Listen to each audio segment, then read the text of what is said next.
খুব ইচ্ছা করছে আরও অফুরন্ত সুযোগ সুবিধা আছে, যেমন এখানে থাকবে না কোনো বস, আপনি সম্পূর্ণ একা। নিজের ইচ্ছা মতো ঘুমাতে পারবেন, মাছ ধরতে পারবেন, যা মন চায় তাই করতে পারবেন।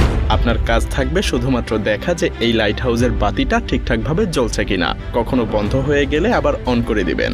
ব্যাস এতটুকুই, আপনাকে আর কিছুই করতে হবে না। সারাদিন শুধু পায়ের উপরে পা তুলে ঘুমিয়ে থাকবেন। কিন্তু মজার ব্যাপার হলো, এত সুযোগ সুবিধা থাকার পরেও এটা পৃথিবীর মধ্যে সবচাইতে ভয়ঙ্করতম একটা কাজ। কারণ এই লাইট হাউস ঠিক একদম সমুদ্রের মাঝে স্থাপন করা হয়। এখানে থাকা অবস্থায় আপনি কারো সাথেই যোগাযোগ করতে পারবেন না। একাকিত্ব আপনাকে সবসময় ঘিরে থাকবে।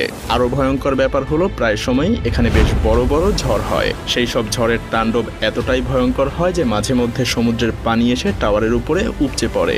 এমনকি এই কাজে মৃত্যু পর্যন্ত হতে পারে। আরো কি কি মহাবিপদ এখানে ওত পেতে থাকে তা একটু পরেই জানতে পারবেন। এখন হয়তো এসব দেখে আপনার মাথায় প্রশ্ন আসছে,